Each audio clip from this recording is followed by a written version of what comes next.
Om Namo Bhagavate Vasudevaya. Om Namo Bhagavate Vasudevaya. Om Namo Bhagavate Vasudevaya.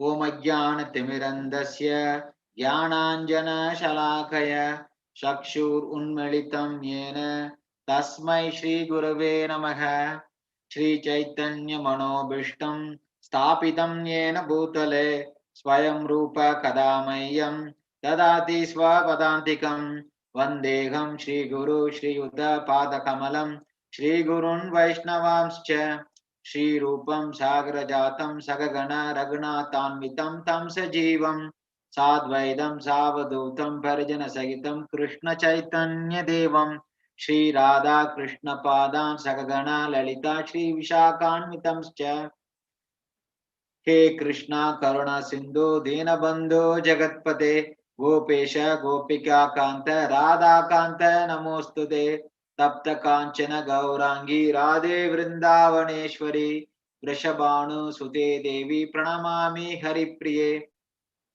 Vancha Kalpatarubhyascha Kripa Sindhubhyev cha Patitanam Pavanebhyo Vaishnavebhyo Namo Namaha Jai Shri Krishna Chaitanya Prabhu Nityananda Shri Advaita Gadadhara Shivasadi Gavra Bhakta Vrinda Hare Krishna Krishna Krishna Hare Hare Hare Rama Rama Rama Hare Hare Hare Krishna. So welcome to our weekly study of Bhagavad-gita. We are, continuing on we are starting on second chapter of Bhagavad-gita today. So last few weeks we covered the first chapter of Bhagavad-gita. Actually, first chapter of Bhagavad-gita is kind of an introduction to the philosophy of Bhagavad-gita. In the first chapter, it's called Arjuna Vishada Yoga. Arjuna Vishada Yoga means Vishada means lamentation. Arjuna's lamentation. How come one's lamentation can become yoga? Yoga means we saw that, yoga means linking our consciousness with God's consciousness. That's what literally the word yoga means. The root word for yoga in Sanskrit, for every word, there is a root, dhatu. So the root for yoga is yuj. Yuj means to connect or to link. Yoga means the process which links the Jivatma's consciousness with Paramatma's consciousness. Our consciousness with God's consciousness. What does it mean, linking our consciousness? That means we become one in purpose. Whatever, is pleasing to God, that's what we want to do.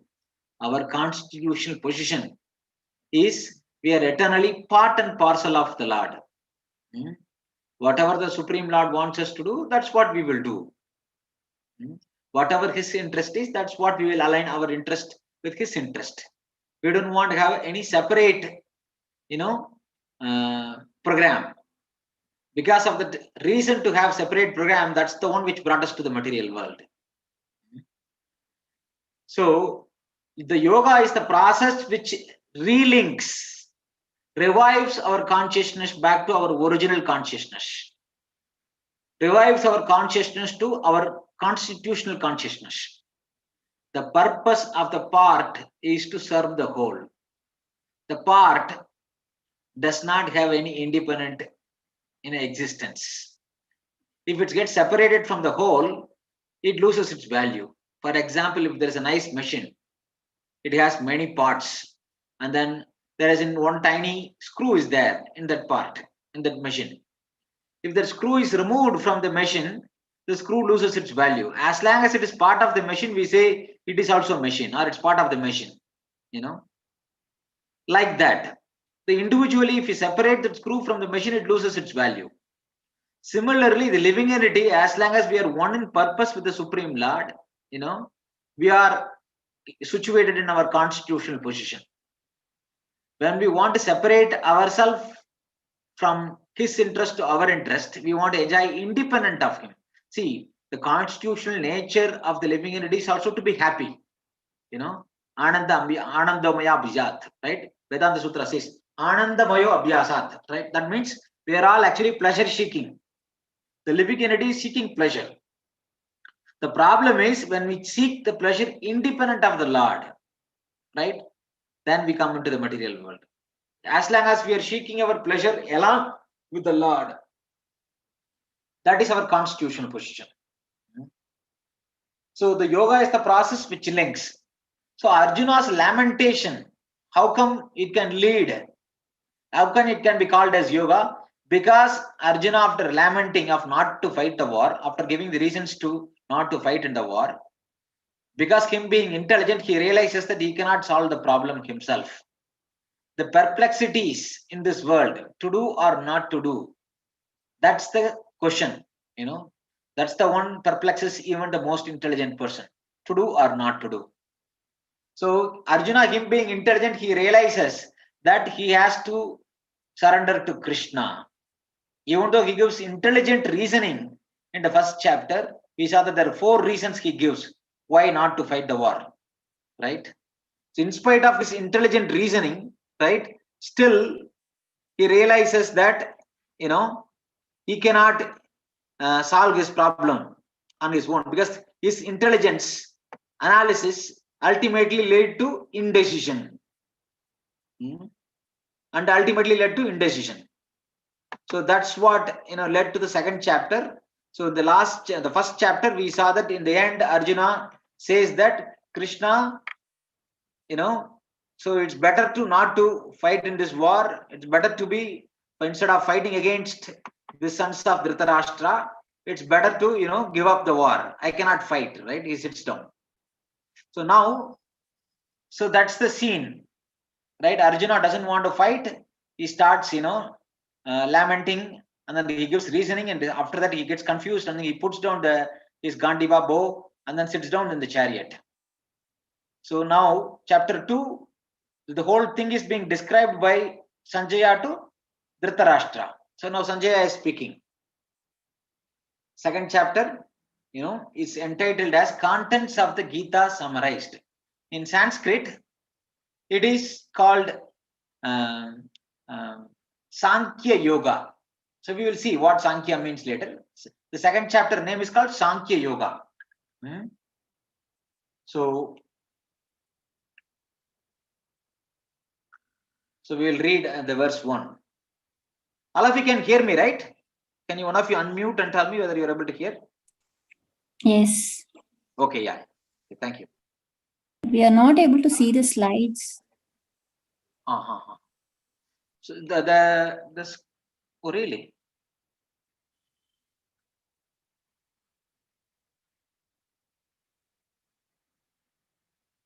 Yeah, I didn't put the slides. I'm just putting the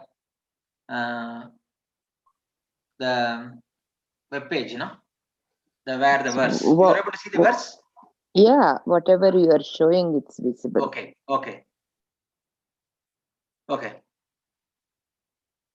Great.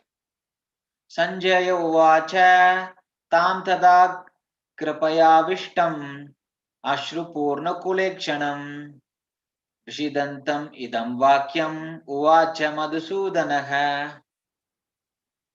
Translation and purport by His Divine Grace A.C. Bhaktivedanta Swami Srila Prabhupada ki jai. Sanjaya said, seeing Arjuna full of compassion, his mind depressed, his eyes full of tears, Madhusudana, Krishna spoke the following words. This is the first time Krishna is going to speak. Purport. Material compassion, lamentation, and tears are all signs of ignorance of real life. All signs of ignorance of real self. Compassion for the eternal soul is self-realization. The word Madhusudana is significant in this verse. Lord Krishna killed the demon Madhu, and now Arjuna wanted Krishna to kill the demon of misunderstanding that had overtaken him in the discharge of his duty. No one knows where compassion should be applied. Compassion for the dress of a drowning man is senseless. A man fallen in the ocean of nescience cannot be saved simply by rescuing his outward dress, the gross material body. One who does not know this and laments for the outward dress is called a Shudra, or one who laments unnecessarily. Arjuna was a Kshatriya, and this conduct was not expected from him. Lord Krishna, however, can dissipate the lamentation of the ignorant man. And for this purpose, the Bhagavad-gita was sung by him. This chapter instructs us in self-realization by an analytical study of material body and the spirit soul, as explained by the Supreme Authority, Lord Shri Krishna. This realization is possible when one works without attachment to fruitive results and is situated in the fixed conception of the real self. So here Prabhupada is telling in the purport that material compassion, lamentation and tears are all signs of ignorance of the real self. What is that real self? We are all eternal spirit souls. We are going to see, especially from verses 11 to verses 30, it is considered to be Atma Tattva or Atma Jnana, the knowledge of the self, who we really are. Krishna is going to authoritatively explain who we are. When we misidentify ourselves with the body and we forgot our real self, our real identity, right? That is all actually the reason. How do we know that we are misidentifying ourselves with the body and we forgot our original self? Because when we have material compassion, lamentation and tears, they are all signs of ignorance of the real self, right? Compassion for the eternal souls is self-realization. So there is material compassion and spiritual compassion. The spiritual compassion is for the self. What is that compassion for the self? Because a living entity is misidentifying itself with the body. If we really want to show compassion to the person, we should help him to realize his self. That is the real compassion, you know. We all have compassion for different people. Sometimes when we see poor in the street, we see, you know, somebody deceased, we see, you know, there is no food or water, or sometimes, you know, difficulties are there through natural calamities. We develop compassion. That's natural. But that compassion is actually a misplaced compassion. That is, compassion is not for the real self. We are placing the compassion for the body. So the acharyas, the self-realized souls, they have compassion. Their compassion is for the real self. They also want to help us. That they want to help us to realize our own self, right? So their compassion is for the real self. So that is the real compassion. And then Prabhupada further says that the word Madhusudana, Madhu means there was a demon called Madhu. Krishna killed him. That's why he's called Madhusudana. So the doubt is also considered to be a demon. You know, the doubt needs to be killed with the weapon of knowledge. You know, so here Krishna is that, you know, the destroyer of the demon, right? Madhusudana. He is actually going to destroy the doubt of Arjuna whether to fight in this war or not to fight in this war. And then Prabhupada says, right? No one knows where compassion should be applied, right? What does it mean? No one knows. No one means a person situated in material conception of life, which is almost everybody in this world. Their compassion is most of the time is misplaced. What I think is compassion may not be compassion for somebody else, right? When I see an animal gets slaughtered, I might have compassion for that animal. But a person who sees that animal as a food, he does not have compassion. So hence, right? So the compassion based on this material body, that is not real compassion. It should be based on the real self. That is Atma, the soul. So Prabhupada is quoting that analogy. If a person is drowning in the ocean, right? You want to save the person or the dress, right? We really want to save the person. So similarly, in this material world, everybody is drowning in the ocean of nescience. Nescience means ignorance. Everybody is suffering in this world because of their misidentification with the body. That is the real problem. How do we know that is the real problem? Because of the misidentification with the body, we are all experiencing, right? Birth, death, old age, and disease. Janma, mrityu, jara, vyadi, dukkha, doshanu, darshanam. The solution is really identifying ourselves with the real self, right? Atma, right? So that is the solution. So Arjuna, right? A person who simply laments for others based on the material gross body is considered to be a Shudra, because Shudra is a person who laments unnecessarily. Here Arjuna is a Kshatriya. He is like supposed to have higher knowledge, but unfortunately he himself is behaving like a Shudra here because of unnecessary lamentation. That's what Prabhupada is telling. To remove that, to dissipate that lamentation, Krishna is going to speak Bhagavad-gita. Text 2. Shri Bhagavan Uvacha Kudastva Kashmalam Idam Vishame Samupashtitam Anarya Jashtam Ashvargyam Akirtikaram Arjuna. The Supreme Personality of Godhead said, my dear Arjuna, how have these impurities come upon you? They are not at all befitting a man who knows the value of life. They led not to higher planets but to infamy.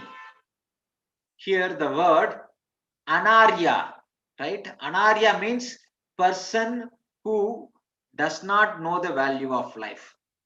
The opposite of word anarya is arya. Arya means it is not just a race, as like modern sociologists, scientists say that Aryan is a race. No, Aryan is not a race. Aryan means a civilized person who knows the value of life.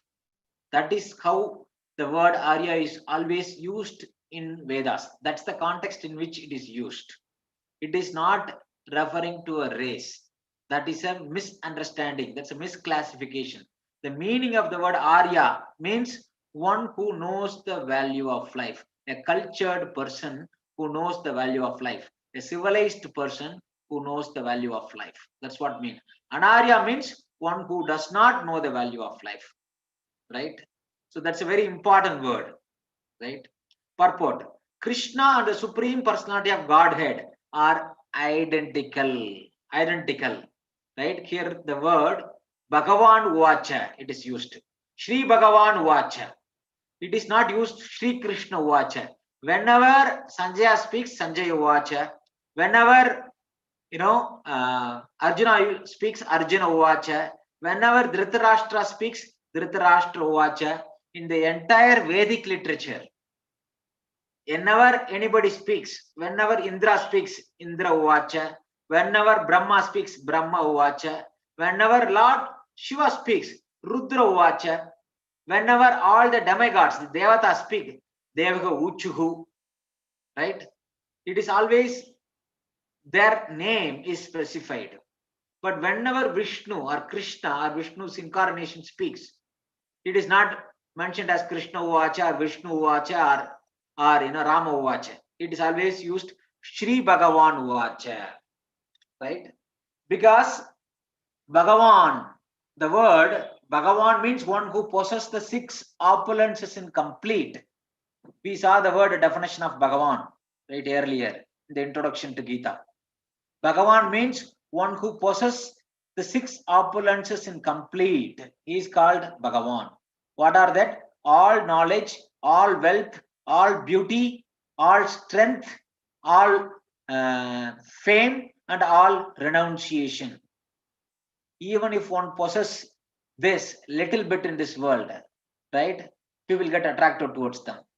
No one can claim that they possess all the wealth in this world, or all the beauty in this world, or all strength in this world, or all knowledge in this world, right?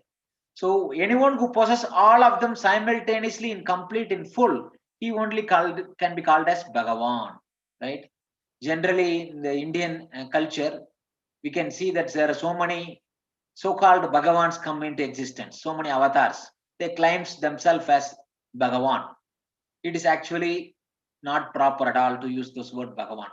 Bhagavan can be only used for Lord Vishnu or his incarnations, Krishna, Rama, or Narsimha, or Vamana, right? According to scriptures, Bhagavan can be only used for the great, the one who possesses the 6 opulences in complete. That's why Prabhupada is telling Krishna and the Supreme Personality of Godhead are identical. Therefore, Lord Krishna is referred to as Bhagavan throughout the Gita. Bhagavan is the ultimate and absolute truth, right? The absolute truth is realized in 3 phases of understanding, namely Brahman or the impersonal, all-pervasive spirit, Paramatma or localized aspect of the Supreme within the heart of all living entities, and Bhagavan or the Supreme Personality of Godhead, Lord Sri Krishna. In Srimad Bhagavatam, right, 1.2.11, this conception of the absolute truth is explained thus. Vadanti tat tattva vidas tattvam yajnanam advayam brahmeti paramatmeti bhagavan nidhi sadyate. The absolute truth is realized in 3 phases of understanding by the knower of the absolute truth, and all of them are identical. Such phases of the absolute truth are expressed as Brahman, Paramatma, and Bhagavan. These 3 divine aspects can be explained by the example of the sun, which also has 3 different aspects, namely the sunshine, the sun's surface, and the sun planet itself. One who studies the sunshine only is the preliminary student. One who understands the sun's surface is further advanced, and one who can enter into the sun planet is the highest. Ordinary students who are satisfied by simply understanding the sunshine, its universal pervasiveness and glaring effulgence of its impersonal nature, may be compared to those who can realize only Brahman feature of the absolute truth. The student who has advanced still further can know the sun disk, which is compared to knowledge of the Paramatma feature of the absolute truth. And the student who can enter into the heart of the sun planet. There's the student who can enter into the heart of the sun planet is compared to those who realize the personal features of the supreme absolute truth. Therefore, the bhaktas are the transcendentalists who have realized Bhagavan, feature of the absolute truth, are the topmost transcendentalists. Although all students who are engaged in the study of the absolute truth are engaged in the same subject matter, the sunshine, the sun disk, and the inner affairs of the sun planet cannot be separated from one another. And yet, the students of the 3 different phases are not in the same category. Right? This is a very, very important purport. Prabhupada is giving a very nice analogy of sun, the sunshine, the sun surface, and the sun planet. A student who's trying to understand, right, that how life exists, everything in this world, right? When he analyzes, he realizes that all life is sustained by sunshine. Ultimately, the source of all energy in this world is coming through sunshine, right? So the sunshine is all pervading, it's there everywhere, right? So he's a good student. He's a good student. He's understanding that everything is sustained by sun in the form of sunshine, right? Sunshine is existing everywhere in the planet. Because of that energy this planet is receiving, because of that all life is sustained in this world. But a little bit more advanced student, he realizes that the sunshine, he traces back all the sun rays back to, right, there is a 2-dimensional disk in the sky. When he looks up in the sky, all the sun rays can be traced back to the 2-dimensional disk, right? When he looks at the 2-dimensional disk, he thinks that that is the source of all the sunshine, and the 2-dimensional disk is the cause of sustenance of all life in this world. he is more advanced. But the same sunshine, right? That sun disk, if I have like in front of me, there are like, let's say 10 different cups of water. When I look at in 10 different cups of water, I can see the reflection of all those, I can see the reflection of the sun disk in all those 10 different cups. But there is only one sun disk, but it's reflected everywhere, right? So that dimensional of disk, he does not realize that this disk is not really a disk, it's a three-dimensional globe. But when he perceives it is only as a disk, it can be reflected everywhere. So this is more advanced than the sunshine, but it is also not complete understanding. The more advanced student realizes that the sun disk I see, it is not a two-dimensional disk, it is a three-dimensional globe, and there are many activity going on inside that globe, sun globe. An advanced student who understands the activities inside the sun planet is more complete. Like that, the absolute truth, right, can be understood in Brahman, Paramatma, and Bhagavan. Brahman is compared to sunshine here, the all-pervasive aspect. Paramatma is compared to the sun disk, which is the localized aspect. And then Bhagavan is compared to the three-dimensional globe, right? The personal aspect of the Supreme Lord, right? So Prabhupada is telling these students, three students, even though they are studying the same subject matter, they are not in the same category. The one who understands the inner workings of the sun planet is more complete. That's all.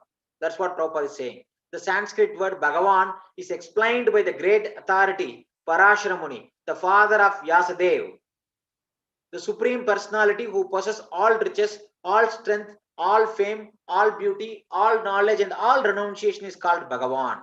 There are many persons who are very rich, very powerful, very beautiful, very famous, very learned, and very much detached. But no one can claim that he possesses all rich, all strength, etc. entirely. Only Krishna can claim this because he is the Supreme Personality of Godhead. No living entity, including Brahma, Lord Shiva, or Narayana, can possess opulences as fully as Krishna. Therefore, it is concluded in Brahma Samhita by Lord Brahma himself that Lord Krishna is the Supreme Personality of Godhead. No one is equal to or above him. He is the primeval Lord or Bhagavan, known as Govinda, and he is the supreme cause of all causes. Ishvara Paramakrishna Sachidananda Vigraha Anadir Adir Govinda Sarva Karana Karanam. Here Prabhupada is telling, right, very nicely in this, he is quoting this, this verse from Brahma Samhita, 5th chapter, 1st verse, right? The translation is, there are many personalities possessing the qualities of Bhagavan, but Krishna is the supreme because none can excel him. He is the supreme person and his body is eternal, full of knowledge and bliss. He is the primeval Lord, Govinda, and the cause of all causes, right?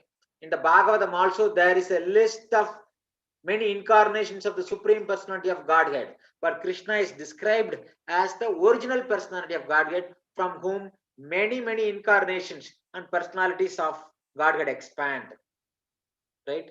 So this is a very important verse from the Bhagavatam, first canto, 3rd chapter, 28th verse. Very important verse. This verse is considered to be the Paribhasha Shudra of Srimad Bhagavatam. Srimad Bhagavatam contains 18,000 verses, and this verse is considered to be the Paribhasha Shudra of the entire Srimad Bhagavatam.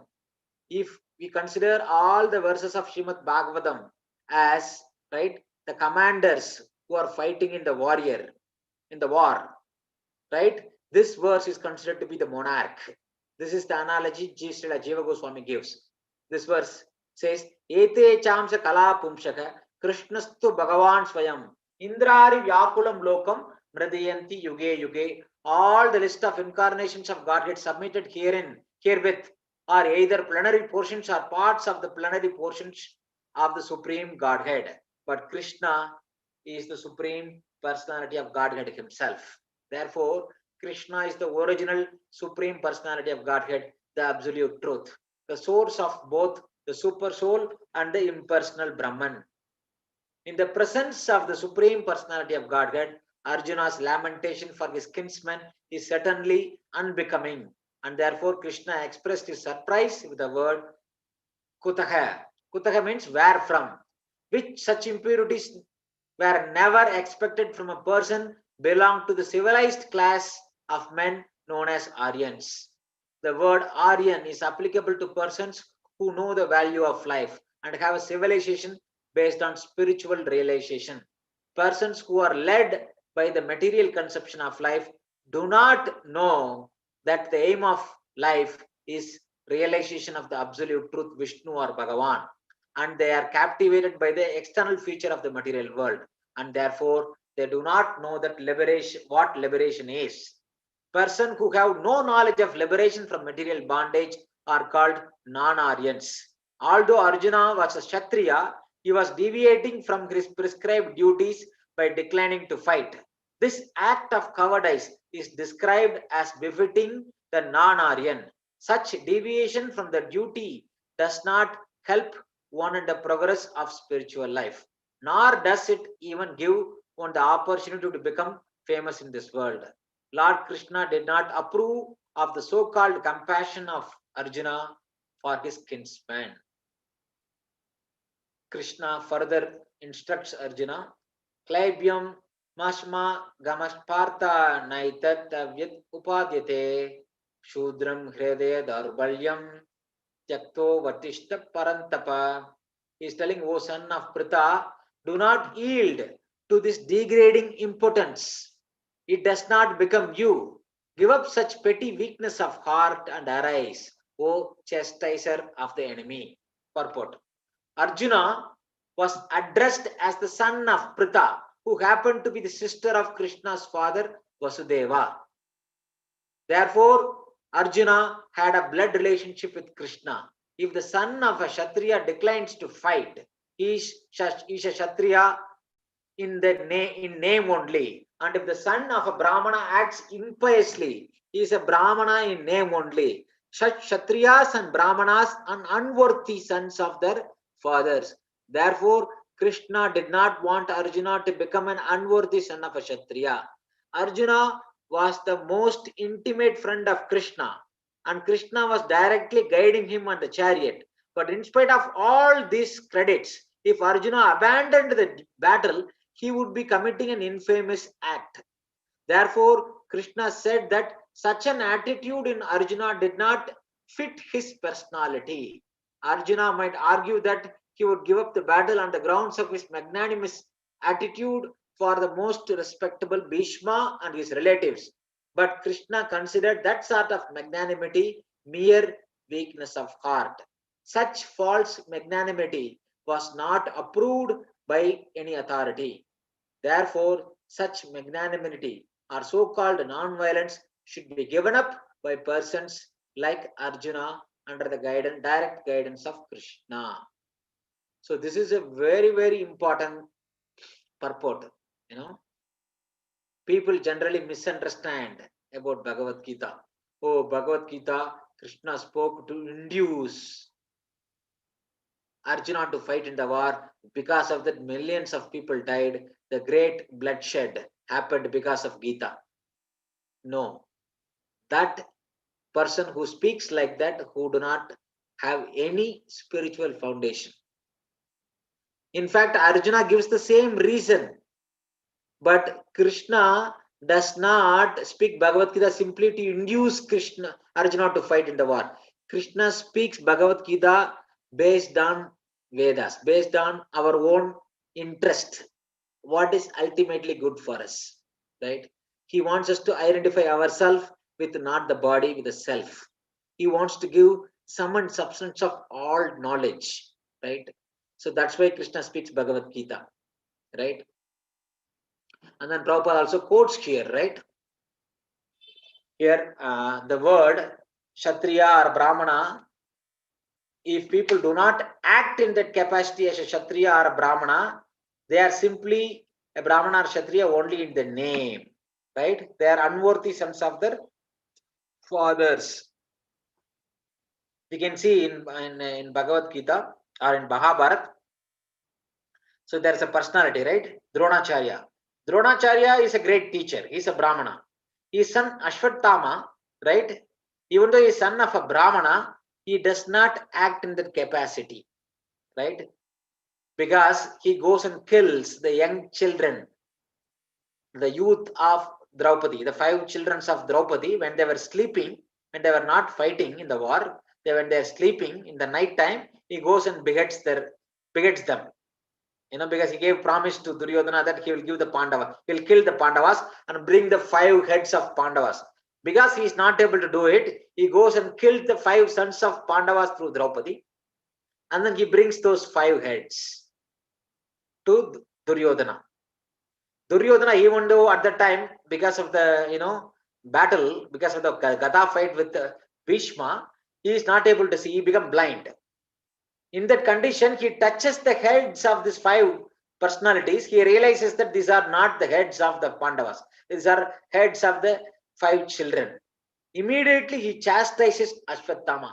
Even Duryodhana chastises the behavior of Ashwatthama. Right? So hence, Ashwatthama is not acting in the capacity of a Brahmana, even though his father was a real Brahman. Because of that, Krishna never addresses Ashwatthama as Brahmana. Throughout Mahabharata, whenever Krishna has to address, right, Ashwatthama, he will address him as Brahmana Bandhu, a relative of a Brahmana, a son of a Brahmana. He is not a Brahmana, right? Because his behavior is not like one. So Prabhupada is telling like that, So nowadays, people, sometimes, say that, oh, I am a Brahmana, I am a Kshatriya, or a Vaishya. But if they are not acting in that capacity, right, simply they are in only the namesake. They have to really act like a Brahmana. We will see in the 18th chapter, Krishna gives the qualities of a Brahmana, the qualities of Kshatriya, the qualities of Vaishyas, and the qualities of the Shudras. So one has to act in the capacity, otherwise one cannot call himself as Brahmana. So this is very, very important. So next verse, the 4th verse. Arjuna uvacha kadam bhishmam aham sankhye dronam cha madhusudana ishubi pratishtyosyami ujarbha arisudana. Arjuna said, O killer of the enemies, O killer of Madhu, how can I counterattack with arrows in battle men like Bhishma and Drona, who are worthy of my worship? Purport. Respectable superiors like Bhishma, the grandfather, and Dronacharya, the teacher, are always worshipable. Even if they attack, they should not be counterattacked. It is general etiquette that superiors are not to be offered even a verbal fight. Even if they are sometimes harsh in behavior, they should not be harshly treated. Then how is it possible for Arjuna to counterattack them? Would Krishna ever attack his own grandfather Ugrasena or his teacher Sandipani Muni? These were some of the arguments offered by Arjuna to Krishna. So Prabhupada is actually giving, more insight into the heart of Arjuna. Arjuna is saying, how can I counterattack Bhishma and Drona who are worthy of my worship? Further in the heart, the reason for Arjuna to speak is in the heart he is thinking, Krishna, will you fight against your own grandfather Ugrasena or your teacher Sandipani Muni? So on that basis only he gives this argument. Right? Arjuna continues to speak further. Gurun agatvehi Mahanubavan Shreyo Bhoktam Bhoksham Api Loke Atvartha Kamam Stu Guruntaiva Bunjya Bogan Rudir Pratikdan. It would be better to live in this world by begging than to live at the cost of the lives of great souls who are my teachers.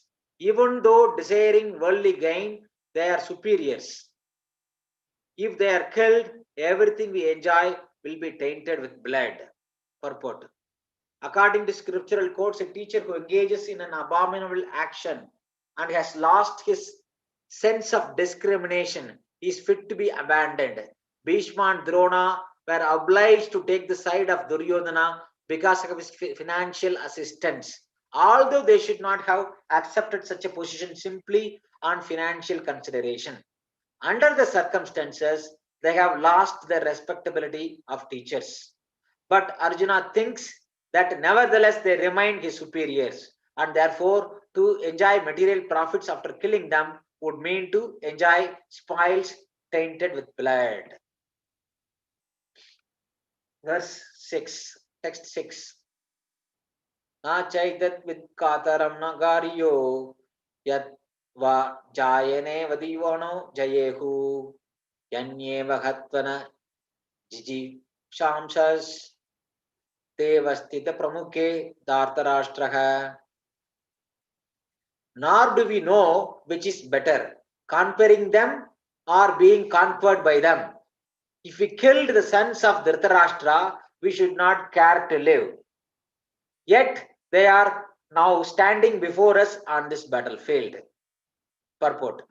Arjuna did not know whether he should fight and risk unnecessary violence, although fighting is the duty of Kshatriyas, or whether he should refrain and live by begging. If he did not conquer the enemy, begging would be his only means of subsistence. Nor was there certainty of victory, because either side might emerge victorious. Even if victory awaited them and their cause was justified, still, if the sons of Dhritarashtra died in battle, it would be very difficult to live in their absence. Under the circumstances, that would be another kind of defeat for them.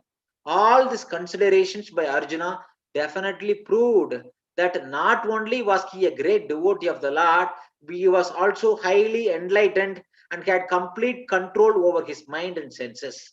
His desire to live by begging, although he was born in the royal household, is another sign of detachment. He was truly virtuous, as these qualities combined with his faith in the words of instruction of Shri Krishna, his spiritual master, indicate. It is concluded that Arjuna was quite fit for liberation.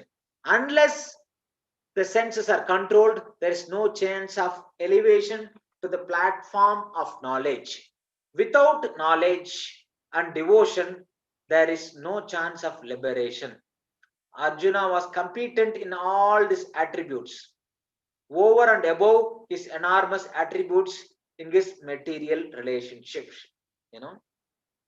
Here Prabhupada gives very nice insight into the verse, into the heart of Arjuna, what Arjuna is trying to do. Arjuna is not just making some emotional decision. He is a very, very enlightened person. He knows very well, if he fight in this war, if he wins the war, right, in the end, the opposition all will be killed, then it is a defeat for him either way. If he does not fight the war, he is defeated. Even if he fights the war, he is defeated, right? It's a double-edged sword. So that's his analysis. That's why he is speaking this word. So this is another very important verse, verse 7. So this is a very, very important verse in the entire Bhagavad-gita, because this is the verse where Arjuna, after all the analysis, he surrenders to Krishna, right? Karpanya dosho pagatta swabhavaha prachami tvam dharma samudda chetah yachreyeshan nishittam brahutam me shishyastategam sadimam tvam prapannam. He is telling, Arjuna is speaking, now I am confused about my duty and have lost all composure because of miserly weakness. In this condition, I am asking you to tell me for certain what is best for me. Now I am your disciple and a soul surrender unto you. Please instruct me. So this is a turning point. Until this point, the relationship between Arjuna and Krishna is a friendly one. Here, after this verse, the relationship changes from friendly one to guru-disciple. Here, Arjuna is surrendering to Krishna and he is telling, I am a soul surrender unto you. Please instruct me what is ultimately good for me. There is no one can instruct me better than you. I am a disciple, I am your disciple, I am a soul surrender unto you. Please instruct me, right? This is the qualification of ideal disciple. You should surrender to a bona fide spiritual master and make relevant inquiry. What is ultimately good for me, right? That's what he is making. purport. By nature's own way, the complete system of material activities is a source of perplexity for everyone. In every step, there is perplexity, and therefore it behooves one to approach a bona fide spiritual master who can give one proper guidance for executing the purpose of life. All Vedic literature advises us to approach a bona fide spiritual master to get free from the perplexities of life, which happen without our desire. They are like a forest fire that somehow blazes without being set by anyone. Similarly, the world situation is such that perplexities of life automatically appear without our wanting such confusion. No one wants fire, and yet it takes place, and we become perplexed. The Vedic wisdom therefore advises that in order to solve the perplexities of life and to understand the science of the solution, one must approach a spiritual master who is in the disciplic succession. A person with a bona fide spiritual master is supposed to know everything. One should not therefore remain in material perplexities, but should approach a spiritual master. This is the purport of this verse. So this here, very nice purport Prabhupada gave, right? The material world is full of perplexities. No one can figure out himself how to come out of these perplexities. No one is wanting it. In spite of that, all these perplexities of this world are thrown in front of us. The only way to come out of the perplexities of this world is to by surrendering to a spiritual master who can liberate us from the material conditioning. This is the verdict of all the Vedic scriptures. All the Vedic scriptures advise us to approach a bona fide spiritual master, right? So that is the purport. Here, Arjuna is surrendering to Krishna as a disciple, accepting Krishna as Guru. Who is the man in the material perplexities? It is he who does not understand the problems of life. In the Brihat Aranyaka Upanishad 3.8.20, the perplexities of perplexed man is described as follows. Yova etat aksharam gargi aviddashmal lokat praitisa kripanaha. He is a miserly man who does not solve the problem of life as a human, and who thus quits this world like the cats and dogs without understanding the science of self-realization. This human form of life is a most valuable asset for the living entity who can utilize it for solving the problems of life. Therefore, one who does not utilize this opportunity properly is a miser. On the other hand, there is the Brahmana, or who is intelligent enough to utilize this body to solve all the problems of life. Yo etat aksharam gargi vidhispashmam lokat praitisa brahmanaha. Brahmana means one who inquires into real problems of life. So that's what Prabhupada is telling here. The Kripanas, the opposite of Brahmana is Kripana. Kripana means narrow-minded person or miserly person. Brahmana means a broad-minded person, one who knows the value of life.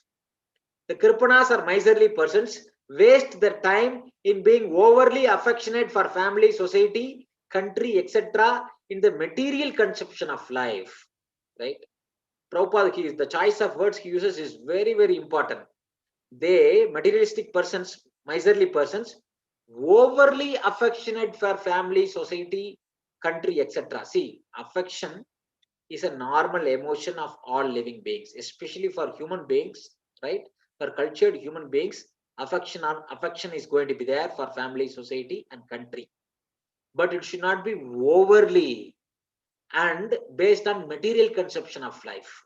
Affection is natural, right? For living entity to have affection for others is natural. But when it becomes overly, that becomes an attachment based on the bodily conception of life. There is a difference between attachment and affection, right? When somebody is suffering, right, we can, out of affection or out of compassion, we can sympathize with them. But we should not misidentify ourselves with the body and think that, all the problems is happening of, are all, real. Meaning that by solving these problems, all the problems can be solved. No. All the problems can be solved only by identifying ourselves with the soul, not with the body. That's the verdict of the scripture. One is often attached to a family life, namely, right, to wife, that means to spouse, it can be wife or husband, children and other members, on the basis of skin disease. The Kripana thinks that he is able to protect his family members from death, or the Kripana thinks that his family or society can save him from the verge of death. Such family attachment can be found even in the lower members, and wish to protect them from death where the causes of his perplexities. Sorry. So I skipped a line. I will read it again. The Kripana thinks that he is able to protect his family members from death, or the Kripanas think that his family or society can save him from the verge of death. Such family attachment can be found even in the lower animals who take care of children also. Being intelligent, Arjuna could understand that his affection for family members and wish to protect them from death were the cause of his perplexities. Although he could understand that his duty to fight was awaiting him, still on the account of miserly weakness, he could not discharge the duties. He is therefore asking Lord Krishna, the Supreme Spiritual Master, to make a definite solution.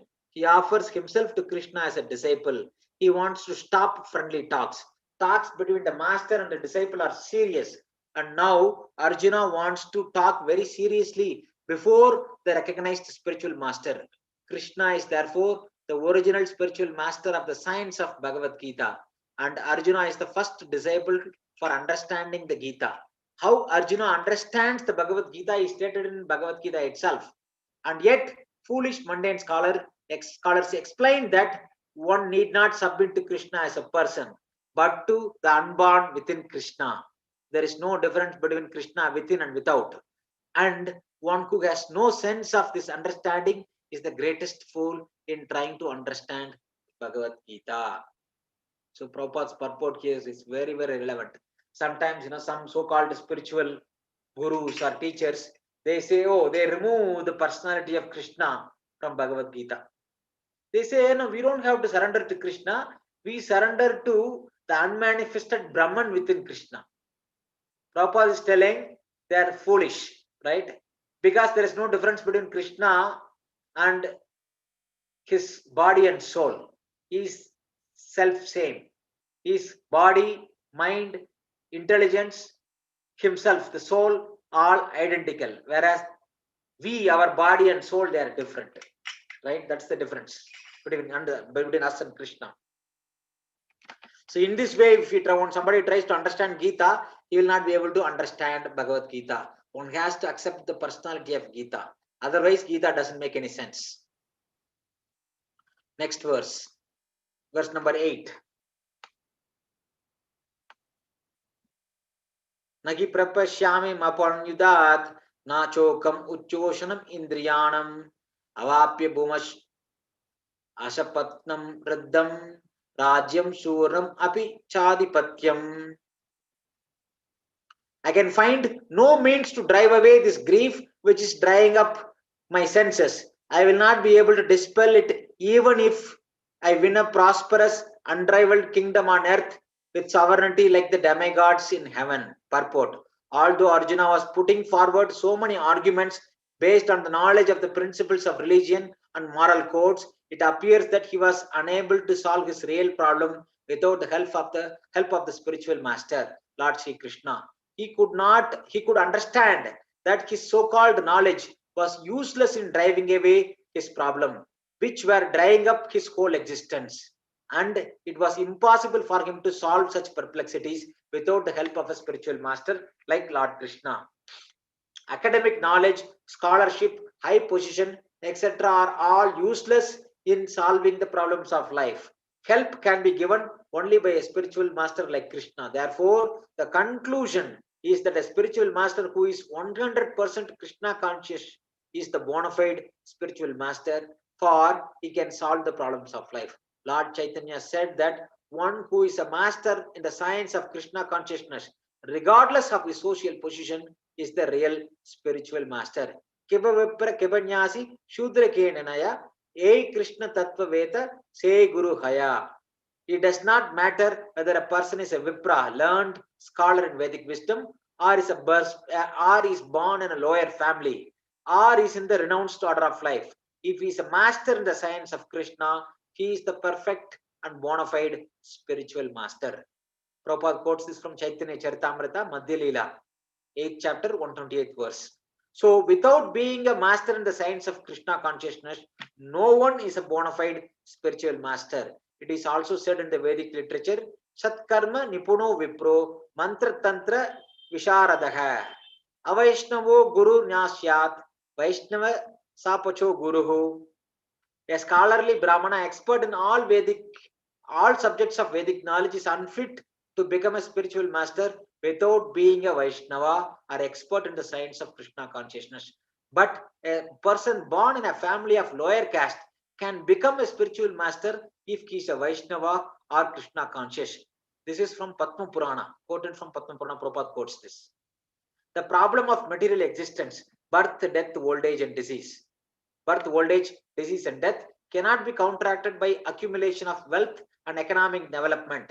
In many parts of the world, there are states which are replete with all facilities of life, which are full of wealth and economically developed. Yet, the problems of material existence are still present. They are seeking peace in different ways, but they can achieve real happiness only if they consult Krishna or the Bhagavad-gita and Srimad Bhagavatam, which constitute the science of Krishna through the bona fide representative of Krishna, the man in Krishna consciousness. If economic development and material comforts could drive away one's lamentation for family, social and national or international inabilities, then Arjuna would not have said that even an unrivaled kingdom on earth or supremacy like that of the demigods in the heavenly planets would be unable to drive away his lamentations. He sought, therefore, refuge in Krishna consciousness, and that is the right path for peace and harmony. Economic development or supremacy over the world can be finished at any moment by cataclysms of material nature. Even elevation into a higher planetary situation, as men are now seeking on the moon planet, can also be finished at one stroke. The Bhagavad-gita confirms this. Shine punya martya lokam vishanti. When the results of pious activities are finished, one falls down again from the peak of happiness to the lowest status of life. Many politicians of the world have fallen down in that way. Such downfalls only constitute more cause for lamentation. Therefore, if you want to curb lamentation for good, then we have to take shelter of Krishna, as Arjuna is seeking to do. So Arjuna asked Krishna to solve his problem definitely, and that is the way of Krishna consciousness.